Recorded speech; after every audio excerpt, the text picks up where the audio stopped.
Like how I remember my process starting is I was completely unclear about what I want and what I need. And then I spent the first years, I would say, of my process being really focused on like, does this feel safe? Does this feel good? And even the basic question of, does it feel safe? I was like, I have no idea how it feels. It feels like kind of stressful having to answer this question. Like even the question was an overwhelm, which portrayed, of course, or made clear how much I was cut off from what I want and what I need. And now, from this current phase of my process, I would say there are layers and phases to the process, and we shouldn't try to skip them. It's not necessarily this particular order, but I feel in many processes it shows up like that. If you are not sure what you want and what you need, first of all, get in touch with your anger. Get in touch with your rage. And it's as simple as that. Every morning, as your practice, you are dancing a little bit, 3 minutes, just dancing in order to get warm.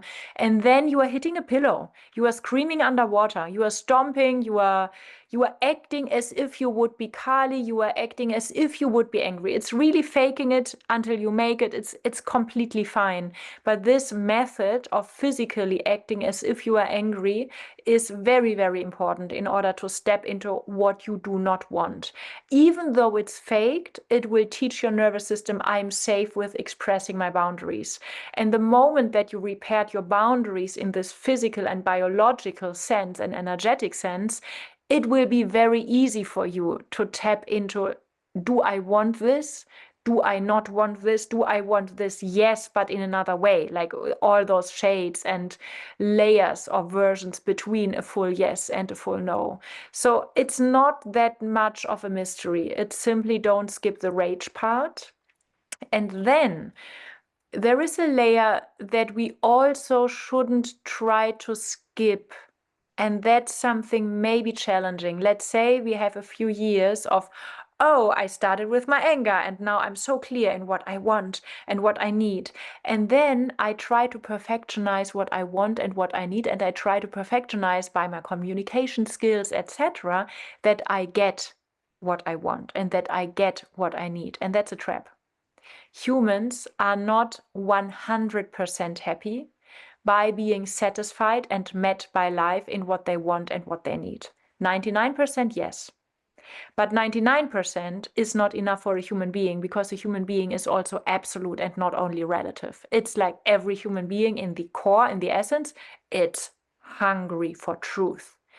And in essence, in truth, we want to forget ourselves, to lose ourselves, to be overflowing with an inner sense of openness, sharing our energy, and almost flooding existence with the vibration of our heart and our truth. So the shift that I'm talking about is eventually a human being wants and needs the inner permission that can only come from inside. That's why it's an inside job. The inner permission to spill over, to be overflowing with the inner energy. The shift is the most inner core of a human being is not about needing something or wanting something. It's not about pulling something towards the own center. It's about dissolving the center and becoming existence, becoming aliveness, becoming life force, becoming energy itself, becoming creation itself.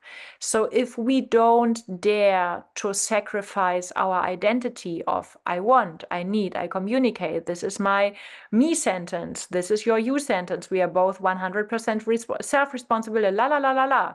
Like if we don't sacrifice this virtuosity, like this skill set, in order to be simply life, in order to be simply flowing, breathing, living, being creation, then we miss the whole point. So the whole journey takes us from one extreme, like my basic contraction of I don't want this, and if you try to fuck around with me, you will lose this fight, You will lose, I will win, I know how to kill. Like there is something very deadly serious in our no, eventually put to the extreme. And then if we radically, consequently stay in this process, it will carry us all the way into maximum expansion. And we have to be kind of, prepared to sacrifice different parts of our identity whenever the next chapter of this phase opens up. And it opens up from inside. It's not something that we can plan or that we can push. It's something that we have to listen to in our life. Thank you for your interest in topics like these. If you want to go deeper, I have a very special invitation for you. Once a month, I gather humans from all over the globe online. It's completely free. It's a so-called shaking event. And you can think about a shaking event as a very physical workout of energetic fitness. And at the same time, it's an energetic donation to collective transformation and trauma healing. You find the link down below. You can sign up completely for free, and you are welcome to join me and all of us.